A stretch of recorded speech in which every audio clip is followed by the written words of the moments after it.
I was arrested during lockdown for attempted murder. When no one was supposed to leave their house, 6 policemen came to my house and arrested me for attempted murder. And I'm thinking, is this race related or not? So I'm in the middle of a lawsuit with the police. I'm suing them either way because we don't find out it's wrongful arrest or wrong identity. I can't remember the specific. What is it? Wrongful arrest or something. No, but again, so mistaken identity. So all they've done is they've gone on their system. So my first name is Tolu.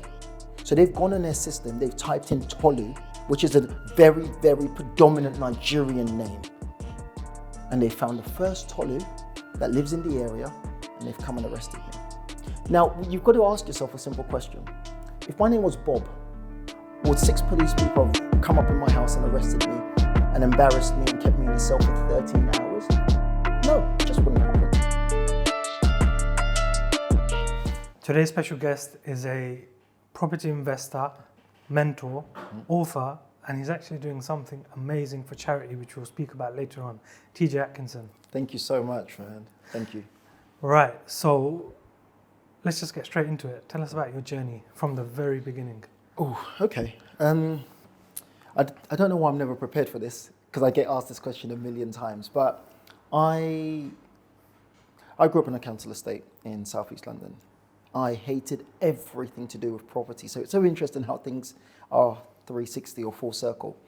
When we first came, we were given a 2-bed flat full of mold. So there were 5 of us that had to share one room.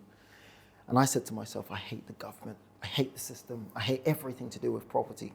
And then one day, I'll never forget it. I went to visit one of my friends because I went to a posh school. It wasn't a rich school or anything, but it was a posh school because it was all the way in West London. And I went to my friend's house, a guy called Nick. And as I walked into his house, it was nice and warm. And I was like, what is that feeling? As much as it sounds crazy, he had central heating. In my head, I was like, what the heck is central that? heating?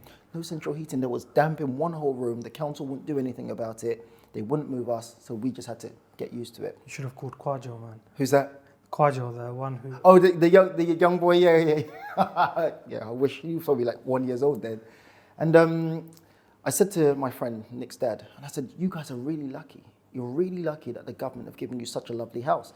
And he said, government gave us a house? I'm like, yeah, I thought the government gave everyone houses. So I had a recruitment business. I came out of uni, I studied HR at uni. And the whole idea of going into uni to study HR, I didn't research what it was. I just thought, hiring and firing, yeah. Would you go to uni again? Never in my life. Yeah, I'm uni the same. is a total waste of time. I studied accounting, I'm the same. See, If we could do a 3-year course in 1 year. I don't even think you should do it in 1 year. I think what any young person that knows what they want to do, go and get real life experience. Yeah. Because you're still going to be behind everyone else. Yeah. So you're going to go to uni for 3 years, you're going to come back out, you still have to build on the experience, whereas someone's done 3-4 years experience and they're far ahead of you. So I did HR. I thought I would be responsible for hiring every single person. I thought I'd hire all my friends and then sack everyone else that I didn't like. HR's not that at all. Yeah, it's all policy and all paper. So first month of HR, I realized this isn't for me. So I decided to start a recruitment business. While you were in uni? No, just after uni. So during uni, I ran a couple of businesses. I made my first, I think, £20,000 at uni. So I was quite rich them days at uni. These young kids make a lot more money now. And I used to go around showing off because I started buying and selling cars and investing in the stock market. And I would refresh my, it was a company called Self Trade. That was my the app. They've now been bought over by many companies. I would refresh every second saying, oh, how much money have I got? How much money have I got? Obviously, I realized that's not how you invest money now. So I started this recruitment company with my business partner. I'm actually seeing him on Wednesday. We're going to Stockholm just for a 1-day trip. And it was going incredibly well. In my mum's front room, she would come back from night shifts and she would find me and like 3 other interns just taking over her front room. And she got fed up one day. She said, look, I can't do night shift, come back in, and you guys are just messing up my entire house. So she gutted out the garage and turned it to my first ever office, which is effectively many years ago my first ever refurbishment. Yeah. But we then outgrew that office and we moved to central London. One day I went on a trip. Why central London? That's what you do when you're young. So you can tell the girls like, yo, I've got an office. It was a virtual office, and it was supposed to be for one person, but there were 2 of us and we were just swapping the key cards. We couldn't afford it then. Yeah. So, but we could tell girls, yeah, I've got an office in Liverpool Street, you know how it is. And One day I went on a business trip. In fact, it was a holiday. I went to Germany, Frankfurt, to see one of my friends, a guy called Jason. As I got off at the airport, I literally just fell in love with every single woman. I was like, oh my God, she's hot, she's hot, she's hot, she's hot. So I came back to London. I'm sitting down in front of my business partner, and I've said, we need to have a serious meeting. I said, yeah, sure, what's wrong? I said, I think we should move this business that's doing incredibly well, let's move to Germany. And he was like, yeah, grow up. That doesn't make sense. But I persuaded him. So we took our business that was doing well, we sacked everyone, moved to Germany, and thought, it makes sense. If we're recruiting a lot of people from the EU to banks and finance companies in the UK, if we can get to Germany, we can get the freshest candidates and freshest graduates and get the market. It's so embarrassing telling the story now. We walked into our first ever meeting to try and win some business. I walk into the room, and you would know this. Go on. Yeah, but with language barrier and everything. Well, yeah, that's the problem. I didn't process that side of stuff. I just knew that there were girls there, and I wanted to be in How old were Germany. you? 22, 23? 23 maybe. Okay. Relatively old, but still very immature. So I walked into my first ever meeting. And in the UK, as you know, in many cases, you can win business by just being fun. People want to get along well with you, quite charismatic. So I could go into a meeting and say, hey guys, how are you? Did you watch the football? Build a relationship. Germany, different story. Their efficiency, and that's it. It's very, very direct and efficient. I walked into the first ever meeting. Hi, my name's TJ, so-and-so and so. Silence. So I chalked it down to being immature. I said, you know what, they're just racist, you know. Yeah, they don't like black people. So I went to my second meeting. The same thing happened again. At that point, I was like, listen, let's go back. Let's go back to London. Then we hired a young guy called Marcel, and everything changed for us. We taught him sales, we trained him up in the business, and in less than 12 months, we had taken that business to about 1.8 million euros. Wow. Only because we had removed ourselves from the business. And I think that's key for so many people. Yeah. You want to do everything, and the truth is you can't do everything. But it's interesting because that same thing of trying to do everything is what caused that same business to fail. So further down the line, we got a call from the accountant, and he says, hey, I'm coming into the office.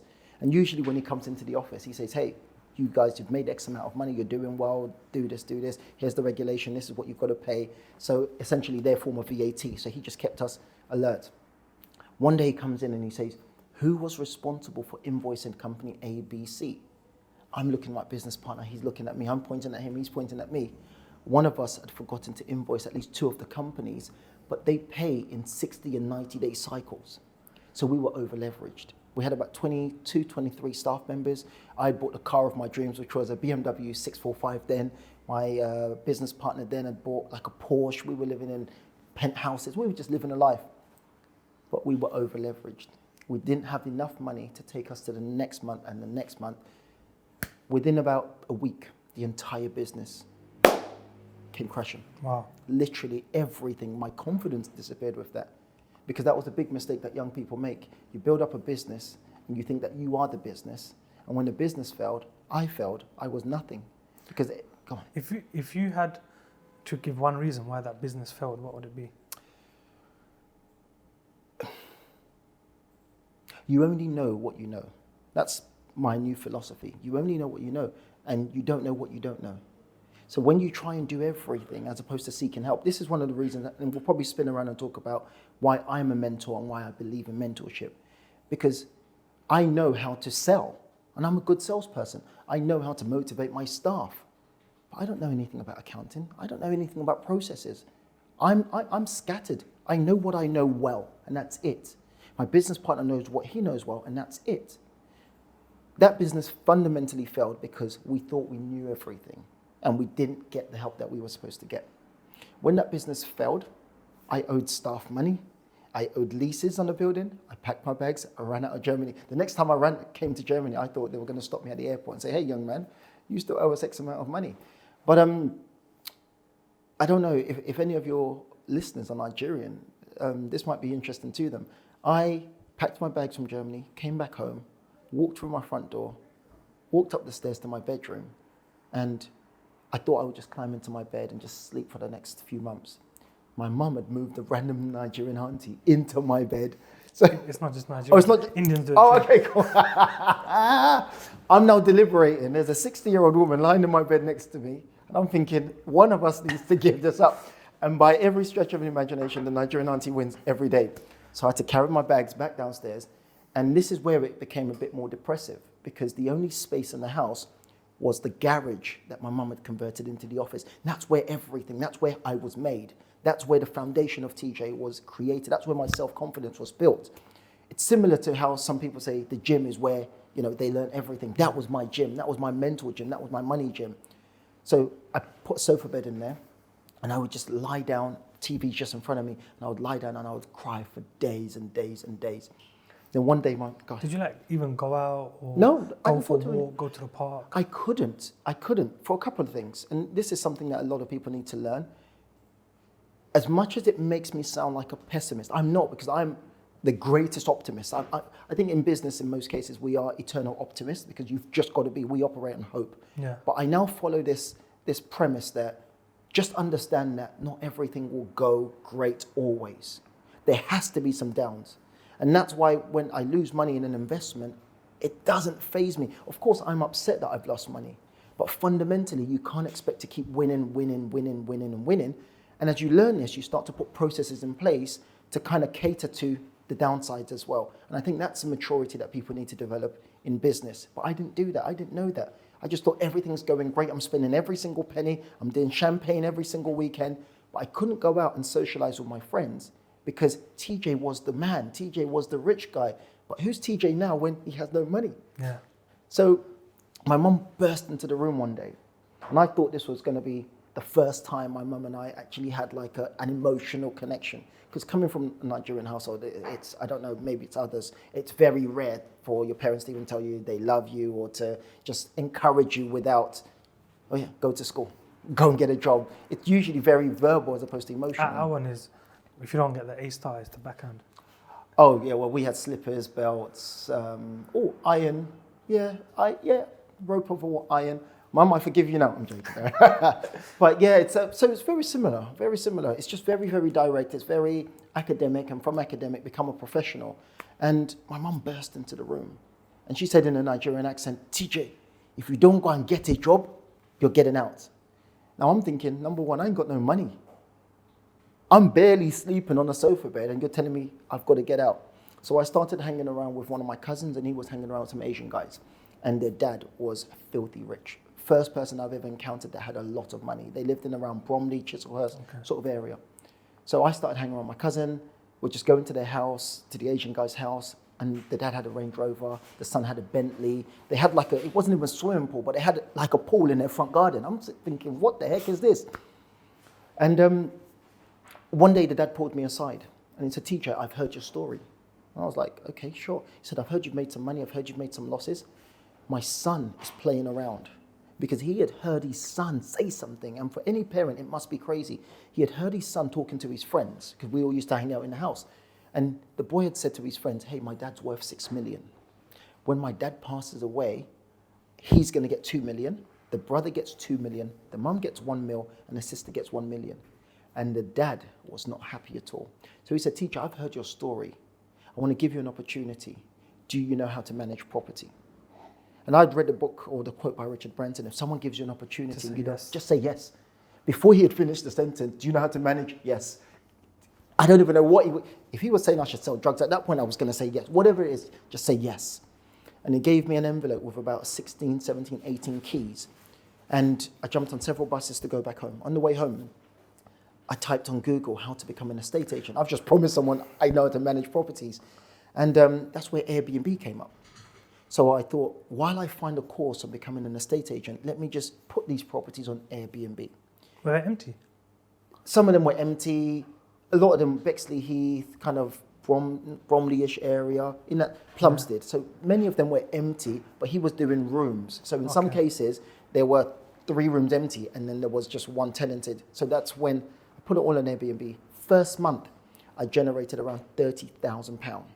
His rent roll was about 16K. So I didn't know I was supposed to make profit. I just thought, oh, I'm working for this guy, I'm doing something. So I took all the money out of the bank, transferred it from Airbnb to PayPal, from PayPal to my bank, took out the cash, put it in my rucksack, and went to his house. And we're sitting in his small little office, and I slide the money across the table to him, and he sits there counting it. And when he finished counting it, he then slides £3,000 across the table to me. I'm literally pooing myself, because I'm thinking, what the heck is going on? It's just me and you in this house. If I take this money and leave this gate, you're going to call the police and say I robbed you. So I called my mum. I said, Mum, listen, I'm in trouble. I don't know what's going on. I'm in Mr. Yusuf's house. He's trying to force me to take money. My mum, who is my biggest supporter, every business decision, I run it past my mum now because she's not scared of me. My mum would tell me the truth. My mum is the only person that can say, TJ, you are messing around. And I think everyone needs to have that one person, whether it's a friend, whether it's an enemy, but someone that trusts your judgment and someone you trust their judgment, and they can be direct. And I listen to everything they say. My mum got on the phone and spoke to Mr. Yusuf and said, why are you trying to force my son to take money? And he said something which my mum as a Christian understood. He said, if a man works, he should eat. And at that point, my mum said, oh, yeah, come, take that money and come and pay rent.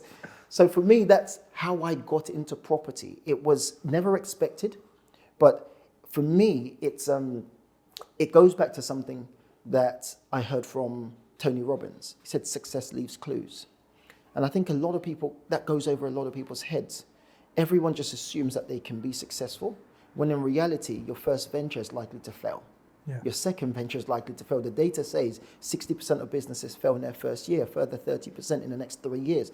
So it's rather arrogant for you to assume that your business is going to be successful. But if we go by what Tony Robbins says in terms of success leaves clues, you start to weigh up that in order to be successful, then you've got to have some failures, and you learn from those failures and you compound on those failures. That's where success is. Yeah, you need the knowledge, just like you were saying earlier on. If you don't have the knowledge, you can only go this far. But once you get the knowledge, again, of course, implementation, but fundamentally you get the knowledge, that puts you ahead of everyone else. Talking about mentorship, this is why people need to find people who have been there and done it. And I gave an example recently why mentoring, in my opinion, so on a recent podcast I did, they said, do you prefer property or mentoring? I said mentoring for a number of reasons, because I get joy from seeing someone go from zero to something. But more importantly, I'm doing my part. If you're walking down the street and you don't know if there's an armed robber or someone with a knife around the corner, but if you've got a mentor, the mentor's already walked that path, seen around the corner and said, hey, don't go down that road, take a different road. Yeah. That's the power of mentorship. And I wish I had understood the power of paying somebody.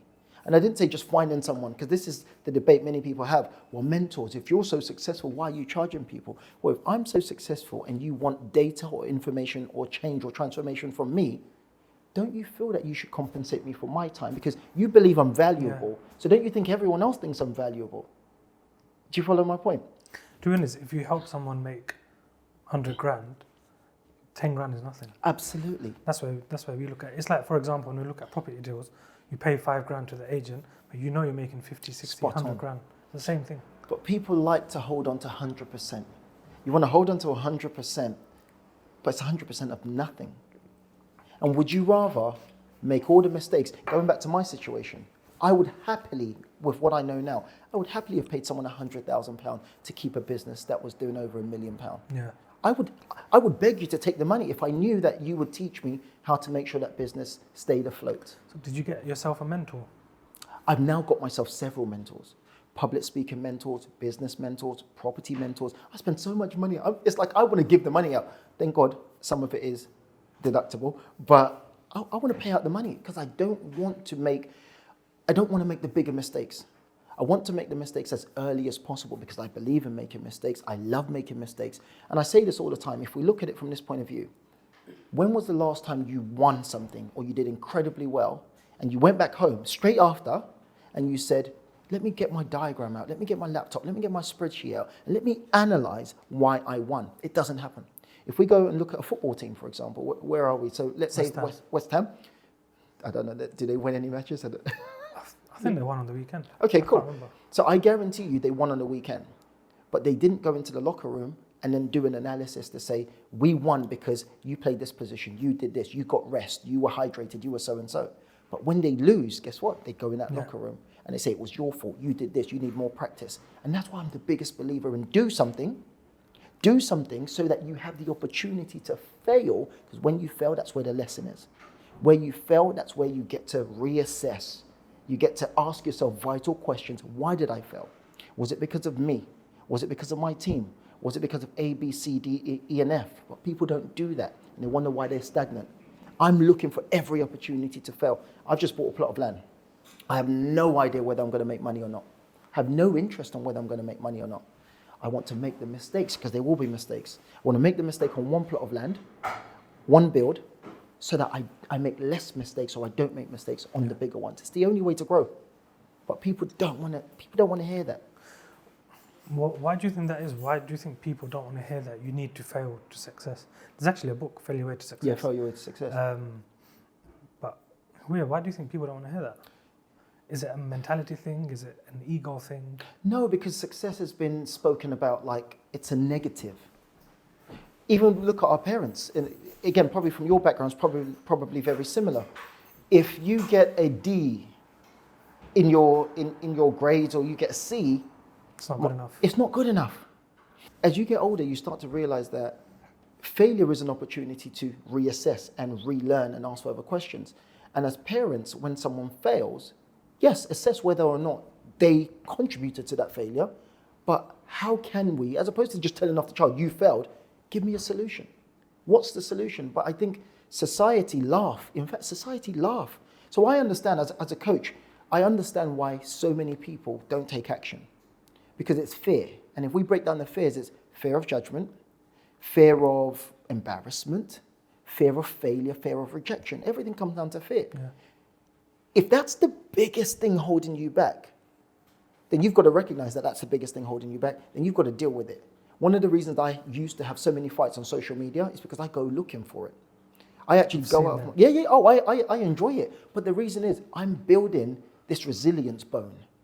Because now I know, and this is why you see me on social media, I do whatever I want, I say whatever I want. Why? Because I'm unafraid that, let me think of a better word, I'm unafraid of the consequences. So how did you deal with the fear initially? Put myself out there. Literally just jump in. It's the best thing. Susan Jeffers has a book called Feel the Fear and Do It Anyway. I think every single person should pick up that book. Because the truth is this, if you're sitting on a business idea, it's because you're scared. Yeah. You're scared that it might not work, and you are correct, it probably won't work. But you're also scared that you're going to tell your friends and family that you're starting a business and it's not going to work and they're going to laugh at you. I've been sitting on this podcast for 2 years. And I was like, shall I start showing up? I hate being on camera. Yeah. And then I thought, you know what, let me just jump in. I messaged him, I said, how much are you charging? And then I thought, let me just jump in. So I have this thing, I didn't write a book about it, but I wrote it in a chapter in a book. So I wrote a book called Untangling Success. I would say that's probably one of my best books ever written. And there was a chapter. What are the 6 things for success? Oh God, oh you throw me! I don't even know my own book. I ordered the book. Oh, did you? But it's Amazon have delayed it. Yeah. So I'm like, I couldn't even quickly read it. Gosh, I say that now. Okay, let me try and remember the things in the book. Can't remember. Let me check because Yeah, I check it. downloaded a sample. Okay, yeah. If you tell me the titles of them, then I can tell you. Amazon Kindle. Yes. Untangling Success. I thought it was even 7 principles. You're right, it's 6. You know more about my book than I do. You are designed for success, not. Not. Oh, yes. Just have a Oh. read through it. Oh, yeah, let's go for it. Thank you so much. It's just a sample, but. Yes, yeah. Okay. So the first one, you are designed for success. So I think a lot of people assume that they are automatically designed to be successful, when in actual fact, it's not the case. You've got an uphill battle to be successful. You've got to climb many mountains. You've got to have many fights, and you've got to go against intrinsically who you are. And I think that's the premise of this book. The book was breaking down this concept called our brain. Our brain is our biggest hater. But then, I feel like I know what you're going to say to this, but then why do the rich get richer, or the successful people's children, why are they successful? And then the ones who aren't successful, they continue that cycle. I can tell it's exactly what you just said. I feel like it's a mindset. But you are correct. It's the cycle. The biggest thing that anyone can do, the biggest thing that you can do is address your brain. So going back to what I was saying in terms of your brain is your biggest hater, your brain fundamentally is designed for 2 or 3 simple purposes: to keep you alive, to process foods, send blood around your body and keep you alive. And that's the reason why the brain is in this hard shell. There's nothing else. We're in this hard shell. Our most vital organs, our heart is behind our sternum or our rib cage. Your brain is in a hard case. Biologically, your brain is designed to protect you. Yeah. Why is it that when you need to do something difficult or something stressful, your brain starts sending signals to you, your pupils dilate, you start to sweat, and guess what your brain says? Hey, let's not do it. Because your brain is saying, let's not put stress, let's not come out of our comfort zone, because you're going to cause damage this is something many people don't know about. Every time you do something that causes your brain stress, we experience physical pain. The physical pain is on such a small, tiny level that you don't physically feel it, but it's sending stresses and stress to your brain. That is the pain. If you hit yourself now, you feel the physical pain. But if you do something against the will of your brain, or you try to, your brain sends out signals, and in a sense, those sweaty palms and pupil dilation and discomfort that you feel is a signal, or it's a sense of pain. Yeah. So you're not allowed to go against your brain. But I want to show you how you can do it. So this is how the rich get richer. They go against their brain. But how do you go against the most powerful machine that's dictating where your legs go and where your body go and the action you take? You introduce it to that thing bit by bit. Have you ever heard of something called the RAS before? No. Okay, so the RAS stands for the reticular activating system. And that's a tiny small part of our brain, just in the back of our brain right here. So it's, we would refer to it as a laser point. Let me ask you this question.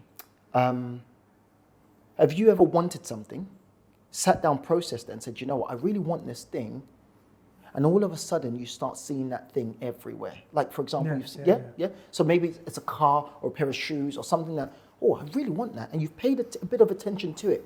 All of a sudden, that car, you start seeing it left, right, and center. It's not that Nissan, Mercedes, or Range Rover have made more cars just over the weekend.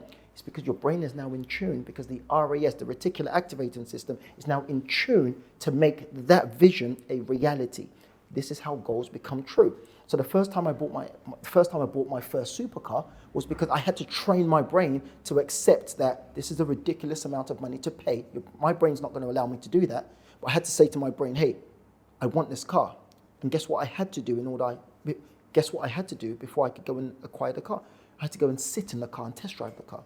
I had to smell the seats. I had to hear the engine roar.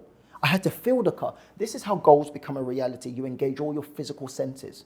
Then it passes data to your brain to say, hey, maybe it's not that bad. Maybe we can actually achieve it. Why can we achieve it? Because you've softened your brain to it. Most of us say, you've never made £100,000 before, but you say to your brain, I want to make £1 million. Your brain's laughing at you, saying, don't be silly, your bank account's got £3 in it. That's when you have to make your small goals. Let's start with £100, £100 to 1,000, to 5, and then you build up. But people try and cheat the system. You can't go beyond your brain unless your brain permits you. And the only way that your brain will permit you is if your brain has been there. And that's why, again, going back to why the rich get richer. The rich get richer, number one, because they meditate, number one. Number two, they visualize. Number three, they have goals. By having these goals, you'll keep introducing your brain to say, it's not that difficult. I've nearly achieved it. And doesn't mean you've achieved it, but your brain can't decipher between you going to test drive a Ferrari or a Lamborghini and you owning that car. Your brain just knows the pleasure or the displeasure that it's experiencing while you are doing it. So therefore, it permits you to a degree to achieve it. So that's why I said, success isn't anyone's. So you're not designed for success, you have to attain it. So number two, seeing is believing. So that literally leads on to the RAS. You've got to see that thing. And as much as, even coming from a Christian background, we talk about faith. And faith essentially is you just got to believe. But the reality is this, you can't believe something that doesn't exist without actually believing. And I know it sounds crazy. You can only believe in something that you believe. Otherwise, you don't believe it, you think you believe. I don't know if that makes sense. To believe something, which means fact.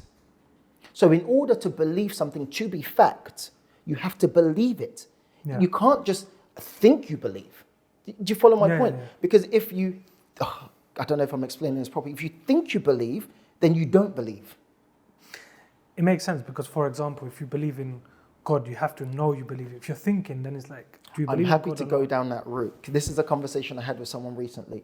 And you've got to, so if we go back to the religious content that we were just or religious context that we were just referring to believe something, this is my belief, to believe something, your physical being, because we're physical beings. Yes, some people say we're spiritual beings, cool. But I live on earth, I live in this realm. I understand things through this realm. So in order for me to understand something of another realm, so either it's spiritual or whether it's goals and dreams, because goals and dreams are of another realm, because they don't exist within the context of of the brain. They exist within the context of the mind. Again, I don't know, is that making Yeah, it sense? makes sense. Cool. So in order to make something that's outside of you become a reality, you've got to find a way to engage your physical senses, because this is what relates the data to your physicality or to your brain. And that's why I say you've got to see it, you've got to feel it, you've got to smell it, you've got to touch it to cause yourself to believe. Yeah? Then I spoke about, I think chapter 3 was called the Disney curse. The Disney curse was Rapunzel. Do you remember the story of Rapunzel? There's a long hair on. Yes. If you read that story, again, it makes me sound like such a pessimist, but if you read the story, it's hilarious, because there is a random princess or a random girl that's stuck in a tower in the middle of a forest, and she shouts, "Hey, help me, help me." And Prince Charming comes and helps. Let's break it down and let's be realistic. What are the chances of that in real What are life? the chances of... It's not going to happen.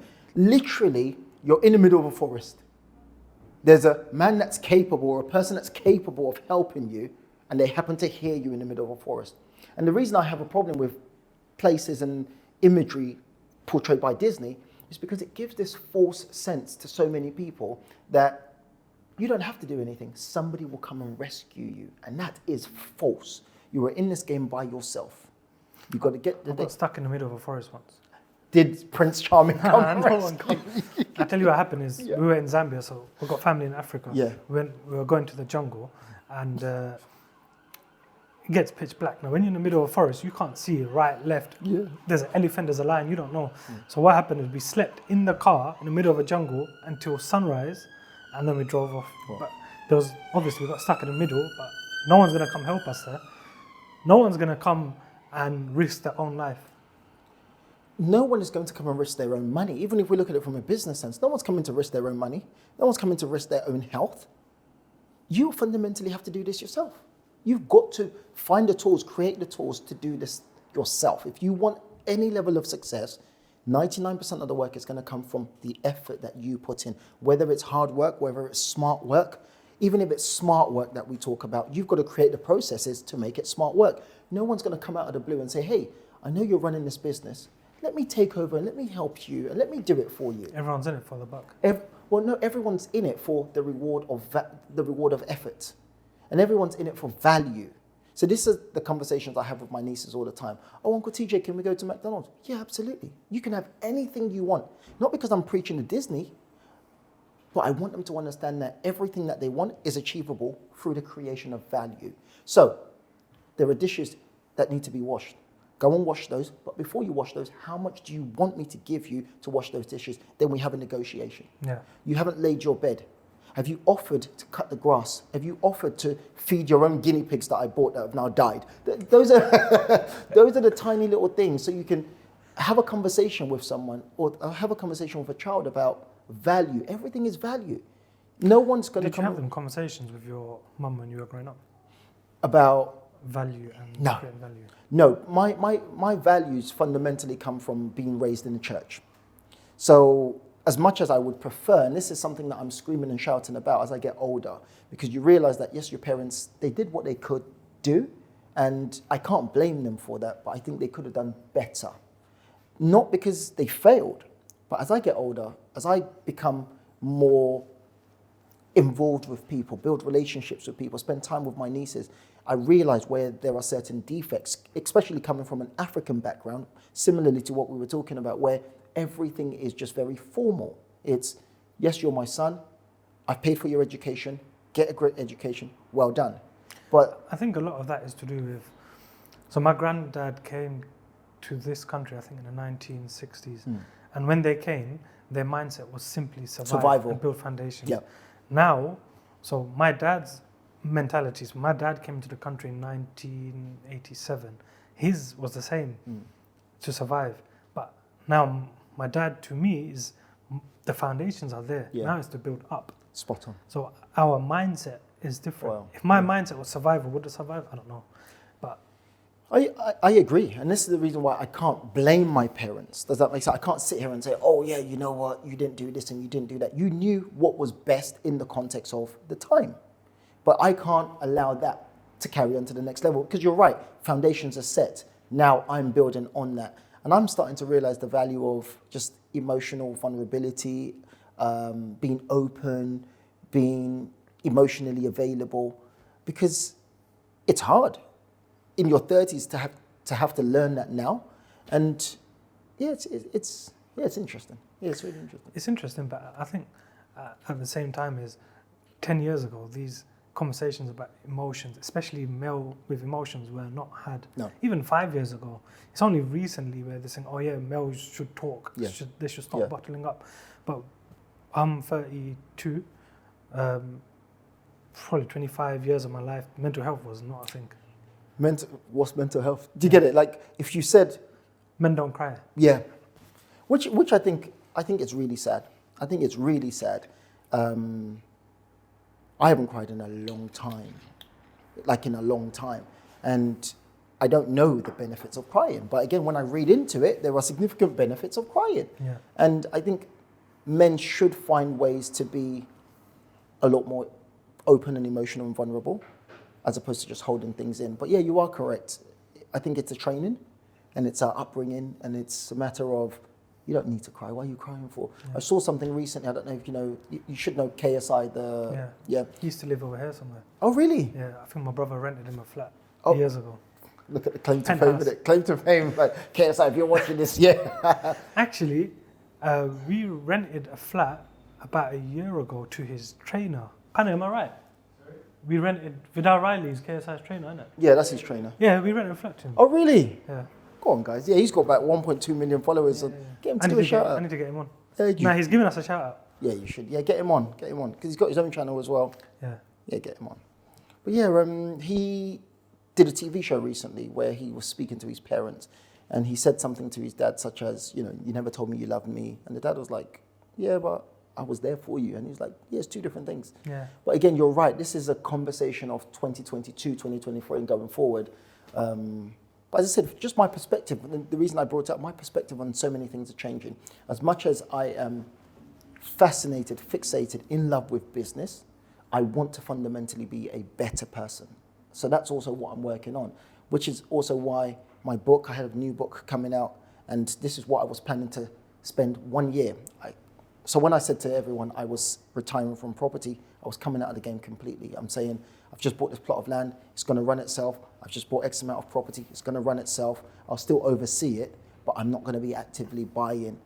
And the intention was just to spend 1 year promoting this book, getting this book in as many people's hands as possible. But something changed in September. I had a call with someone, and this was a 45, 50-year-old lady. And she said she only had 78 pence in her account that week to feed her family. Yeah, that's mad. But I didn't believe it. Why? Because just, I'm privileged to a degree, and I'll admit it. I'm fortunate, I make good money. So if I need something, I can buy it without thinking, oh, look, someone else can't afford to do it. Unless someone comes and tells me they can't afford to do it, I don't know, and I can admit that. So when she said that, because long story short, I give money. I love giving money, and it's not to boast or anything. I think everyone should do it, which we'll talk about that in a moment. And I gave £300 to a church and said to the church, do whatever you want to do with it. And she gave £100 to this lady. And that's when the lady texted to say, thank you so much for this money. This must have been a sign from God. I only had 78 pence in my account to feed my kids. And I got a little bit angry because I was saying, well, why is my £300, even though I gave it to whoever, why is my £300 going to someone who's blatantly lying just so that they can get more money? So I got on the phone to her, ready to say, hey, that's not nice. You're taking money off good people. And I had a conversation with her. She told her whole story. Single mum, dad had run off. She was left with 2 kids or 3 kids, whatever the case was. And she genuinely was considering, this is what she said to me on the phone, she was considering that week that she was going to go and shoplift in order to feed her kids. Eventually, I believed her. I sent her another £500 because I said, don't do that, because when you get arrested, I'm not taking in those kids. And that totally changed my perspective. Then I spoke to my mum, and my mum was like, yeah, you are being naive. You are being quite privileged here. Like, what do you mean you didn't know people were struggling to that degree? So when it clicked in my head and I believed it, I said, something's got to change. If £100 can genuinely stop someone from committing a crime or feed their family, I've got many hundreds of pounds, and I can afford to give many hundreds of pounds away. So I spoke to my niece and I said, hey, look, this is what I'm doing, because I get them involved in the business, because I'm teaching them about financial education and running businesses and just trying to teach them to be a bit more than TikTok generation. And I told her what I was doing. And she said, oh, that's nice. Oh, can I give some money as well? And I said, you know what, this is a really good shout. Yeah. Let's do this together. So far, since September, we've given away about £30,000 to random people. And the goal is to give away £1 million in 12 months. I'll be frank, as much as I'm an optimist, I don't think we're going to give away £1 million.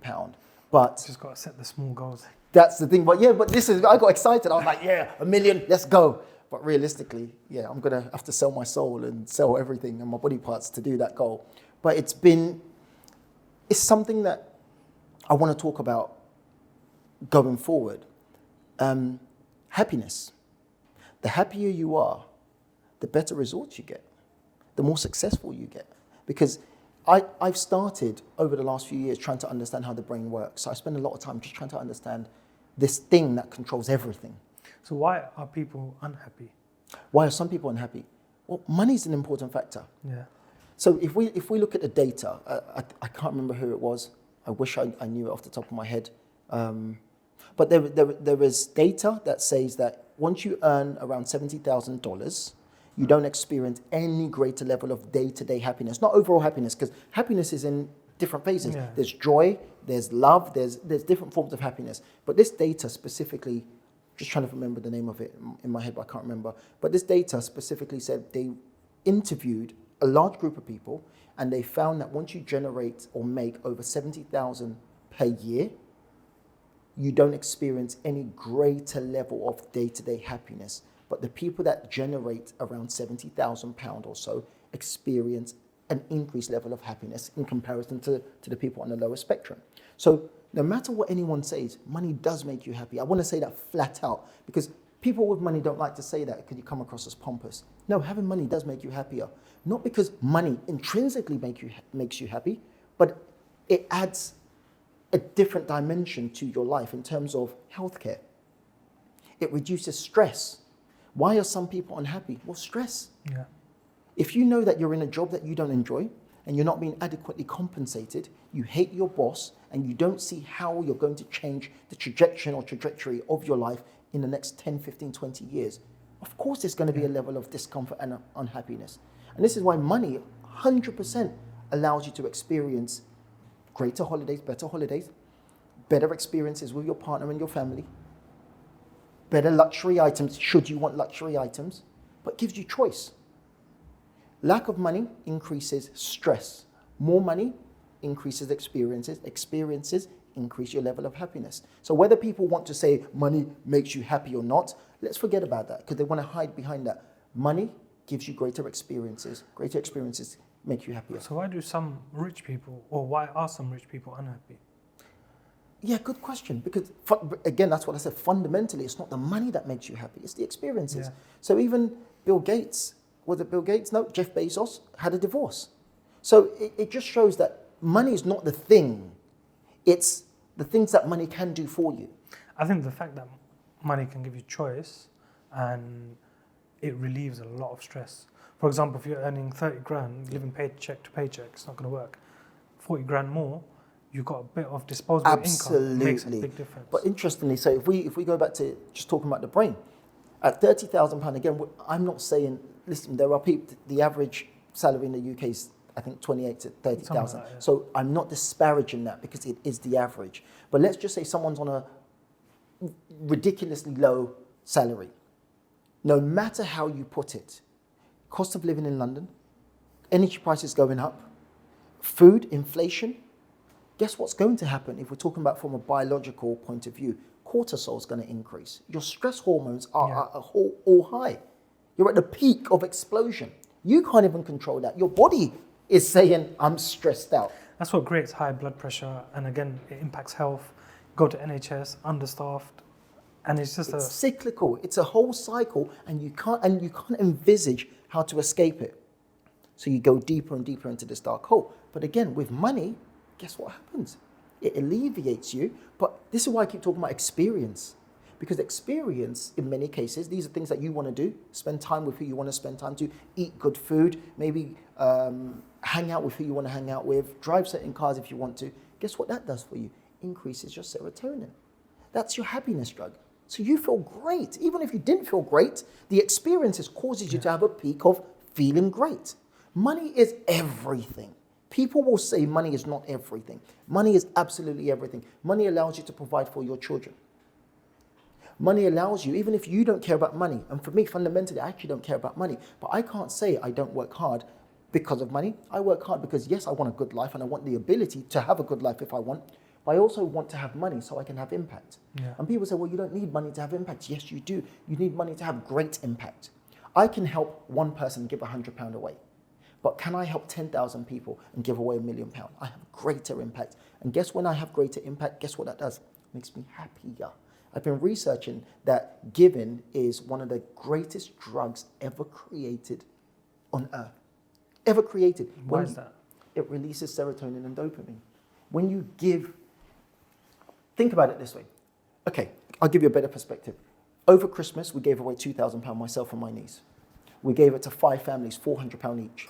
Someone contacted us back and wrote a message back. And she said, thank you so much, blah, blah, blah. I lied to my children that Christmas was cancelled this year and nobody was giving out presents because I couldn't afford to give presents. And then she ended it, long paragraph, then she ended it and saying, you might have just saved my life. Now for me, as much as you should give without any expectation, that's also a lie. There is no such thing as giving with no expectation. You might not consciously expect something. Did that make you emotional? Absolutely, but it didn't make me cry, which I wanted it to. It didn't make me cry, but it touched me because I'm in a position to bless somebody and have such impact. And guess what that did? So if we keep going between cortisol, stress hormone, serotonin, happiness, and dopamine, motivation. So I reduced my stress. I could have been stressed in that moment.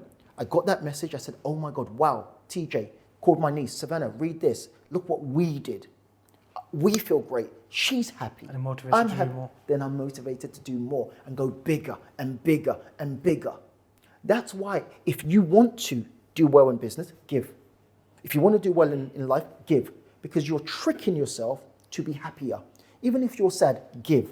Even if you got £1, give 50p of that. Doesn't matter who it goes to. Because you're going to see the reaction in their face and it will make you feel happier about yourself. And when you're happier, you're more optimistic. When you're more optimistic, you try stuff out, you take more action, you see some change.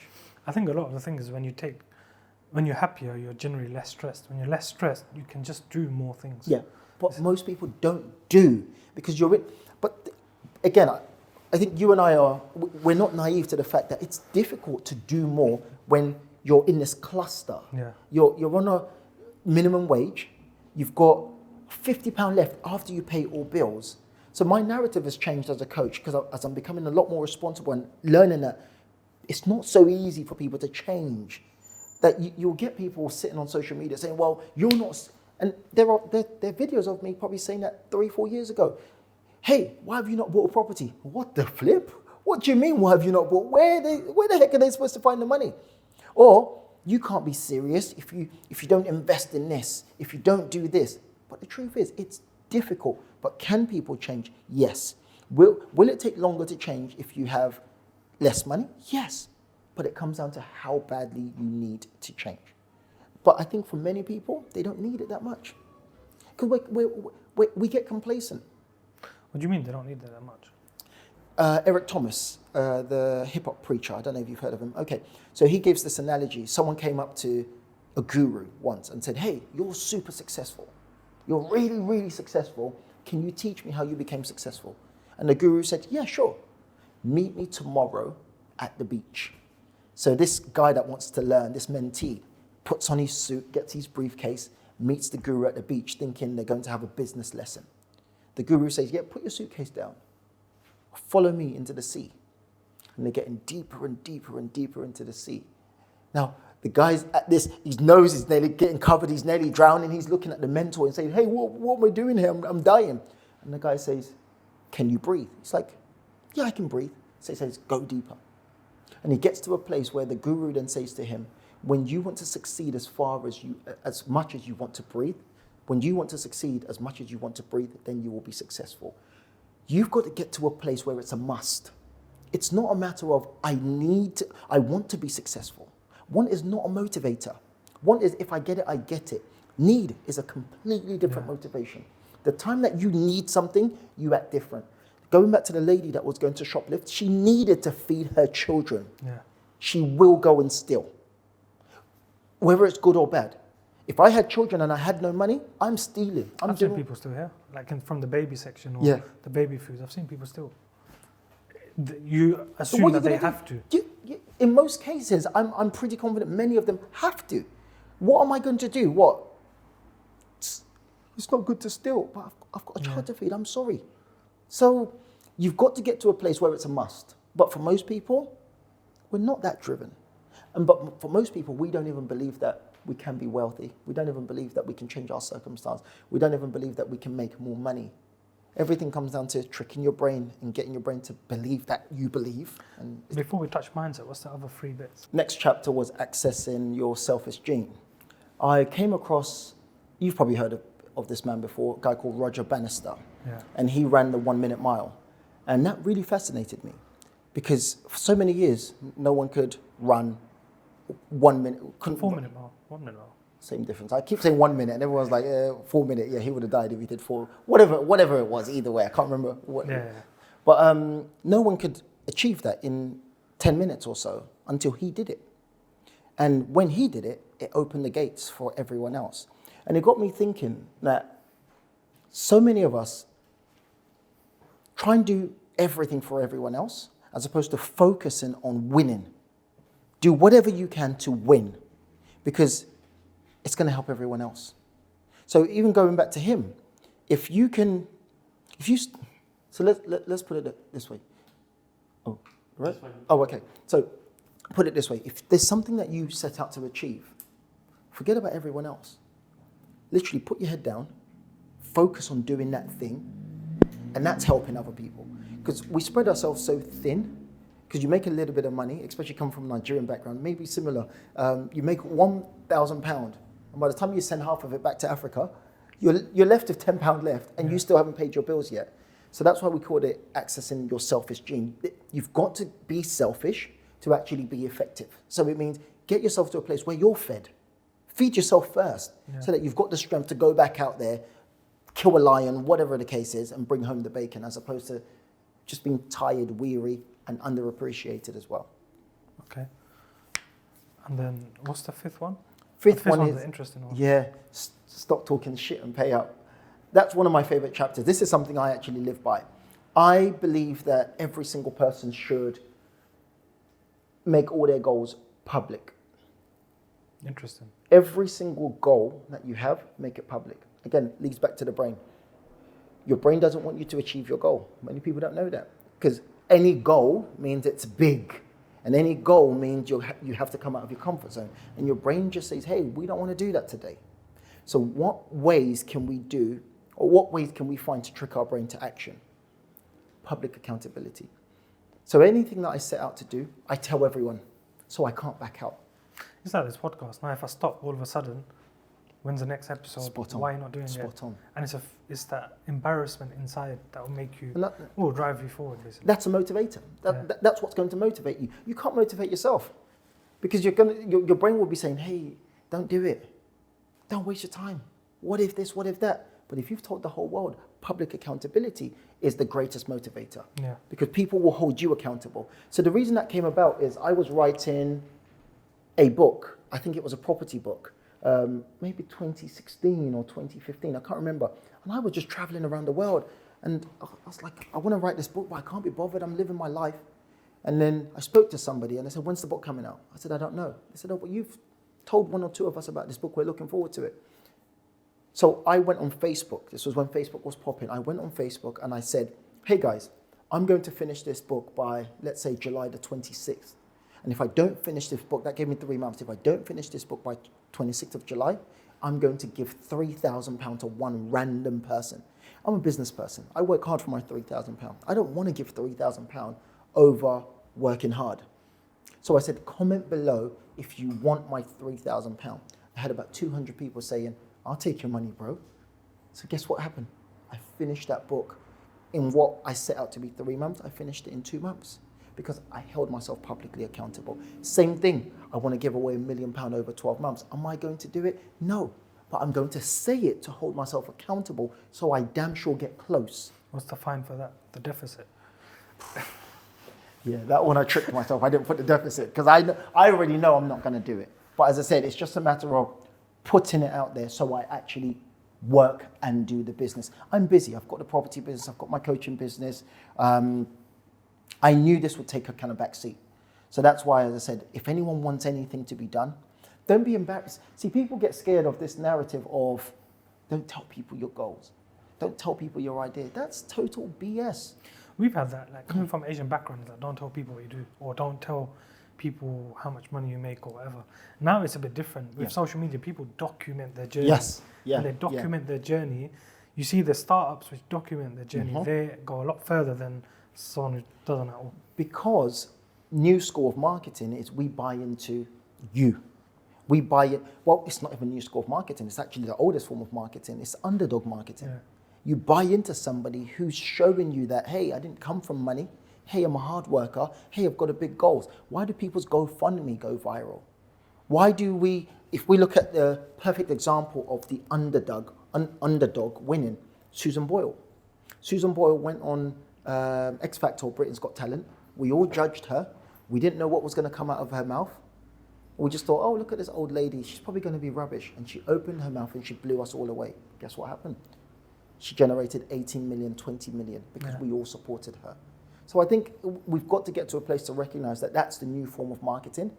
And that's how, why do people buy from anyone? Affinity and trust. What's the quickest way to build trust with anyone? Show vulnerability. Show that I'm just like you. Show that I'm just someone who's trying to change my life. People buy into you. And that's it. Yeah. It's similar to what, I think was it Tyrone Ash who said it at the peak performance event. I wasn't listening. These chances were too tight for him. No, God. And his bodyguard was there as well. Oh, God, that bodyguard. Yeah. Talking about personal branding, and you have to basically put your face out. Yeah. People buy Virgin because of Richard Branson 100%. and his story, or Grant Cardone, or whoever else he says. Tesla. Elon I'm Musk. an investor in Tesla. I was going to say I'm a big investor. I'm not a big investor. But I'm an investor in Tesla. And in most cases, most people don't even understand the fundamentals of Tesla. In my opinion, Tesla's overpriced. But we're investing in this crazy man called Elon because he's had so many successes and he's a crazy man and he's likely to win. And even he builds his own personal brand on his own platform now, Twitter. Absolutely. He might be crazy, but he builds it. Do you know what's really interesting? He bought a whole platform, a whole website for £44 billion. Sacked everyone. Sacked every single person so that he could market himself. Imagine that. Imagine you had the reach now. I think he's what? How many people use Twitter? 100 million? Probably 1 billion. Let's say you had access to 500 million people seeing your content on a daily basis. How does that That's change? crazy. It's like the Andrew Tate thing, isn't it? When he made everyone post him and he went viral. So many people say, oh yeah, well, Andrew's this, Andrew's that. Yeah, and the truth is Andrew is this and Andrew is that. But as a business person, there's a lot you can learn from Andrew. He's smart. Grant Cardone talks about attention is the new currency, or attention is the currency for business. If you can get attention, the reason why a lot of businesses fail is attention. No one knows who you are. No one knows you are there. Even if you have the best product on earth, if I can't find you and I don't know you exist, how can I give you money? What's that saying? No PR is bad PR or something like that. Oh, no bad press is bad PR. The publicity thing. Yeah. You need it. You need the attention. Let me see. And then go straight to the source. Going straight to the source was the last chapter, and that was talking about mentorship. Go directly to the person that you know has the information. Climb directly to the top of the tree. Don't waste your time with the youngers and the subordinates. Go straight to the person that has the information. Offer value. I get it all the time, and I tell them off. And even my team tell me off for this. I get young kids messaging me, hey TJ, love what you're doing. Even adults, hey, love what you're doing. Oh, can I pick your brain? No, you damn sure cannot pick my brain. I need my brain intact. I'm studying my own brain, so I don't want to give it to you. But more importantly, offer value. Value. Find that one thing that I need. Skill swap. Hey TJ, I've just realized that you put out a lot of content, but you don't have your own camera person. I'm a camera person. Teach me property and I'll do your full-time gig. Bam, straight away. Yeah. Hey, TJ. Oh, okay, cool. Yeah, This is sure. why I'm the agent. Ah, smart. Yeah, take your 10%. But find a way to offer value. If I needed to get in touch with someone, the first thing I do is I lead with value, which in many cases means money, because that's what they pay their bills with. That's what they feed their family with. If I need a connection, hey, hope you're doing amazing. I know you probably don't charge for your time, but is it okay if I pay you X amount of money for your time? Yeah. They might not need the money, but they would respect that I respect their time. Why would you assume, and I said this earlier on, why would you assume that I'm valuable? In fact, you believe I'm valuable. So why would you assume that I have all the time available for you? As much as I want to help you, I could be using that time to nurture my team. We had a client, or we have clients all the time, come value our house or whatever. Take up time, please send us an email, valuation. We know what they're doing, send it to the bank. Yeah. We do refurbs as well. And one of our clients, who's a solicitor, he said, can you come to my house? So we went to his house, we checked it out, I gave him a quote and everything. But 2 weeks later, he said, look, sorry, we've decided not to do the refurb, but please send us an invoice for your time. And I'm like, we didn't invoice him because that's part of our service. But for me, it's like my respect level just went like that. Absolutely. And he's a partner of a solicitor firm, so he values his time. Do you know what? That's really interesting because he 100%, because they bill. So they bill per hour, they bill per work. So he understands the value of time. The average person doesn't understand even the value of their own time. So that's why it's easy to assume that TJ's got all the time or anyone's got all the time to help you. I could be helping my family. I could be helping my team. I could be helping my own business. So value, value, value. But it's interesting that you say that because when I first started my first business first official business back in 2013, 14, people say, oh, you're a business owner. You got all the time. You can go in when you want. I'm like, mate, I start work probably at 7 o'clock. I finish at 10 o'clock. I don't see my family, hardly see them. And next morning, I'm back up. You sleep on 6 hours. This is why my narrative has also changed. Because previously, I used to say, hey, go and get a job. Hey, go and start a business. Everyone, start a business. But let's be frank, starting a business is amazing if it works. Yeah. If it pays out. And then we talk about, oh, well, look at you. You're stuck. You're working for this person. Oh, you're in a 9 to 5. Can everyone be entrepreneurs? Oh, yeah. Yeah. I don't believe entrepreneurs are born. Everyone likes to believe that. We want to feel we're special. No, I think we have certain traits that help. The point is every single person can be an entrepreneur because to get to the next level of your business or success, there are skills that you have to learn. So it's not just you're born with this innate ability. You can't be born with an innate ability that takes you from 0 to £1 million. It just doesn't happen. There's things that you've got to learn in terms of building a team, management style, patience, empathy. What's the number one skill or number one thing you need to be a business owner? A business owner and entrepreneur, I think they're two different things. But yeah, I think you progress from entrepreneur to business owner. But what's the one most key skill, the most important thing someone needs? Being a student.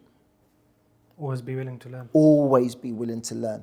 Because again, you grow a business from £1,000 to £10,000 a month.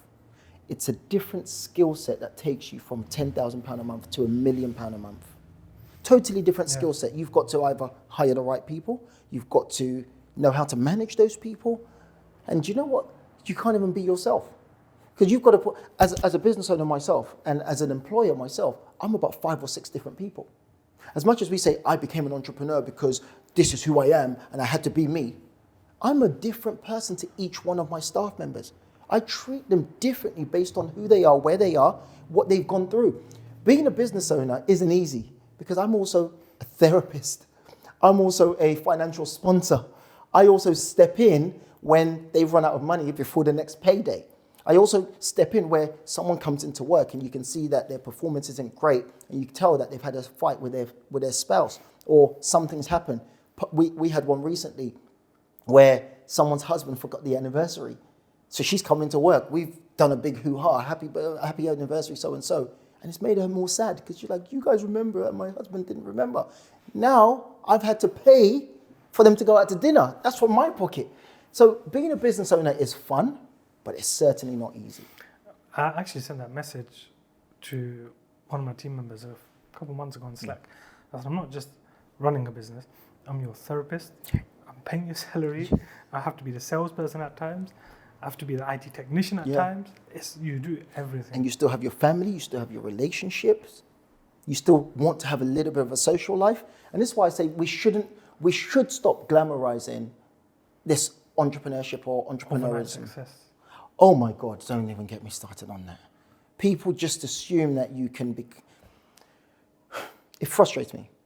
Because the truth is, so many people will lose money because they just assume, they see the glam, they see, oh, this person is now successful, but you don't know the sacrifices. Yeah. You don't know how it's affected the dynamics of your family. You don't know how your partner is stressed out to say, hey, you're spending more time in your office for what? What's the trade-off? If, for example, a family member is asking you that question, spending so much time at work, what do you explain to them? Thank God for me, I live my life. No kids, no spouse. And Just that's your why, niece. but yeah, just my nieces. But this is for me, as I said, this is probably also one of the reasons why I don't think I'm going to get married. I don't think it's... I've seen them Yeah, I don't on like... Instagram. Yeah. I say everything. I say heard most the only things. time you unbutton your top buttons is when the surveyor comes. Yeah. Only time I get a haircut and I look smart and presentable and show a little bit of chest is when I'm doing, when I've got a surveyor coming. I've got a surveyor coming tomorrow and I've got another one coming on Wednesday, but I'm not doing it because I haven't got a haircut, so I'm letting my builder do it as well. Is there racism in the housing industry? 100%. 100%. Most people will say no. But the truth is this, can you really speak on racism if it's not something you've lived through, even once in your life, or something you even partly understand? I think a lot of people's perception of racism is overt racism because it's understandable, because you've seen it. But there are underlying prejudice, there are certain beliefs. Again, so I think I was mentioning this earlier on. I've had 2 incidences, and 2 is more than enough. If it was 1, I could chalk it down to just luck or a mishap. I've had 2 incidences where I've done a valuation, and I've met with a valuer, and I've been downvalued.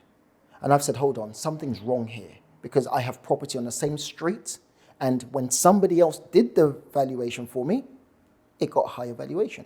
So I tested out those 2 refurbs.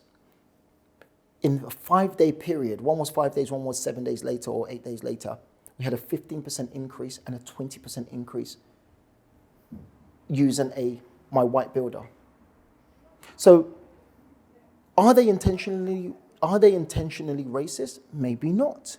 But is there certain prejudice? Yeah, the data is there. No one can argue with it. If we look at, I Googled it because people were like, that's not true, that's not true. I Googled it and I found articles and articles, mainly in America, where people were downvalued by nearly £500,000. Now, if we look at something really interesting, imagine being downvalued by £500,000. £500,000 is generational wealth money. Yeah. £500,000 is the money you take and you use and you invest and you leave something behind for the next generation and you change the trajectory of your life. That's why I speak up about racism in certain places, especially when it comes down to effort and money. I refuse to work hard or work harder than anyone else and to be treated in a certain way because you're taking away from me and my heritage and my lineage, even though I don't have kids yet. But I'm fighting the battle in case I do. But I think it's definitely a conversation. The surveyors don't know that they're racist or prejudiced. You think it's subconscious? I think it's subconscious in many cases, yeah. I can tell you why, because I had a valuation in London. This happens up north, the down vals. I had a valuation in London, and it was an up value. We put the property on for, I think, 360, and we got 400. Ex-council property, whereas there's no data. There was no data to back up that 400,000. There was no data to back up the 360. We just threw it in there. It's always best to go higher. And we got 400,000. I can tell you why. I know the reason why. I met and did the valuation myself. It was a young lady. She was maybe about 27, 28, 29. She lives in shared accommodation. She lives in Southeast London. It's unlikely that she's going to have these prejudice because you probably share accommodation with a black person or an Asian person. Your colleague at work is probably ethnic or black or Asian. It's a lot more difficult. Not saying it doesn't exist. That's the reason why. That's the reason I got that up valve. You just reminded me, we had a landlord once. he's no longer a landlord anymore. Oh. Our landlord, I shared this on LinkedIn as well. He sent a message to Panay, who's white. The landlord was Asian, Indian. No blacks, no Muslims, no Eastern Europeans. Yeah. And it's like, how more forward can you get? I'm not shocked. If you can see, I'm not shocked because I've had similar. Yeah, I've had similar. I had an estate agent that I've done a lot of business with. In fact, I gave him £21,000 towards his wedding. So this is how close we were. He came back to me one day. He said, "Oh, what do you think about this?" And he was laughing and giggling. And he showed me an email similar from another landlord to say, "Hey," I was about to say his name. "Hey, blah, blah, blah. Can you rent out this property for me? However, I don't want any blacks. I don't want Asians. I don't want ethnic people in my property." And I called out my agent friend and I said, "I don't expect you to lose business. But if you're working with me and we work together in this capacity, it would have made a lot more sense for you not to show that to me, number one, but number two, to have shown me support or solidarity by telling off that person. Hey, Mr. Landlord, we don't tolerate that sort of nonsense out here. We will not be working with you." But he had the audacity to even say to me, "Hey, TJ, do you know anyone else that might want this then?" Again, people say that's not racism. That is racism. It's blatant racism. But this is why sometimes you need certain people that are not part of the culture or the community to stand up and speak. I had another incident. I went viewing a property with Napa. We were up north. We were viewing a property with an estate agent. And as we came out of the house, I just knew. I knew. And I'm not looking for racism. I take people at face value, but I just knew. It's a sense now. I knew that something was going to happen. I turned my phone on immediately. I turned my phone on whenever there seems to be, just even when I was waiting here earlier on, I turned my phone on because some guy came up to me and said, "Hey, you're TJ." But he had his fists clenched. And I'm like, "No, I'm not TJ." He said, "Yeah, you are. Yeah, you are. I know you from Instagram. Yeah, you are." So I've turned my camera on thinking, this might make great content. But I turned the camera on. Camera outside if you did. Oh, wicked. Yeah, cool. Get him arrested. I turned the camera on. As we're walking out of the house with the agent, this man comes out and starts saying, hey, monkeys, Zulu warriors, Zulu warriors." I'm laughing, Napa's laughing. The agent is fuming. And he said to us, "I'm surprised, why didn't you guys get angry?" And I'm laughing with him saying, "But you know that if we get angry and we hit him or we do something to him, your fault. It's my fault. I'm the angry black man." So now guess what? I can't even call that racism. I can't cause change to happen because when I do, you're not going to tell me off for my reaction to something that was offensive. I posted it on TikTok. Guess what happened on TikTok? Everyone was backing him up. What? Oh, it was mad. Oh, he's not racist. He was just being endearing. Oh, he's not racist. Back in his days, it was blah, blah, blah. Oh, we called you a Zulu warrior. Have you watched the Zulu movie? I had to go and watch the Zulu YouTube movie just to double check that I wasn't going crazy. Because it's a bunch of men throwing spears and so on and so on. And we know the negative connotation. But these people are like, he was just being polite. Oh, he wasn't being racist. And then they got the video taken down. It had like 700,000 views. And people were reporting it. Because people don't like to address racism. People don't like to address it. Why do you think that is? Oh, because it points a finger at you. It doesn't say that you're racist. It doesn't mean you're racist. But it changes your perception of this utopic world that you live in. You hear people saying that if you talk about racism, racism's never going to disappear. And I'm like, you bloody idiot. You need to talk about it so people are aware of their biases and their racism. And people don't like to address it. I was arrested during lockdown for attempted murder. When no one was supposed to leave their house, 6 policemen came to my house and arrested me for attempted murder. And I'm thinking, is this race-related or not? So I'm in the middle of a lawsuit with the police. I'm suing them either way because we then find out it's wrongful arrest or wrong identity. I can't remember the specific. What is it? Probably wrongful arrest or something. No, but again, So mistaken identity. So all they've done is they've gone in their system. So my first name is Tolu. So they've gone in their system. They've typed in Tolu, which is a very, very predominant Nigerian name. And they found the first Tolu that lives in the area, and they've come and arrested me. Now, you've got to ask yourself a simple question. If my name was Bob, would 6 police people have come up in my house and arrested me and embarrassed me and kept me in a cell for 13 hours? No, it just wouldn't happen. I was in jury service, and I'm pretty sure I can say this, but because the case is done. It's done, okay. The defendant was black and he had a tooth taken out. And the police basically had him on suspicion of holding a knife or suspicion of a weapon or whatever it's called. I'm thinking, why is this in a jury? This should be in a magistrate. Anyway, then after, as the police officers are giving their testimonies, one of them had their body cam switched off. There was no footage. Of course. So for me, and I watch my crime stuff, I'm thinking there's something dodgy going on. Yeah, something's up. Why have you magically got your body cam off? Yeah, he was found not guilty. Yeah. Well, lucky for him. As I said, someone had randomly got stabbed. And do you know what's funny? When they came to the house, I said, when was this? They said, oh yeah, it was at 11. I said, oh, interestingly, I had mentoring sessions. I record my mentoring session. I've got data and evidence. I've got people you can speak to. Nope, sorry, put me in a cell. But do you know what's so interesting? It was so surreal to me that I thought it was a joke. And I've got a couple of laddish friends to the point that my brain could only imagine that it was a joke. 6 policemen, I was thinking at any point that they was just going to become strippers and my friend's just playing a prank on me. Yeah. All of a sudden, I'm in a van and I'm still thinking, this is a prank. We get to the police station, I'm still thinking it's a prank. We get to the front desk and they said, do you want a solicitor? I'm still thinking it's a prank. You are accusing me of stabbing someone and trying to kill someone. Me! But yeah, it happens. I've had incidences where I've been driving in and around this area. Where are we? Stratford. Yeah, there's a McDonald's on like a big roundabout. Where is that? Somewhere around here. Ilford, is that Ilford? At the top of Stratford. Bow roundabout. Yeah, Bow roundabout. A few years ago, I'm sitting in a car with 3 of my pals. We're driving to Hertfordshire. We go to that McDonald's to pick up one of our other friends. I see some white guy. He's looking at me, I'm looking at him. I'm thinking, okay, if you want to have a staring match, cool. We jump in the car and we get on a motorway.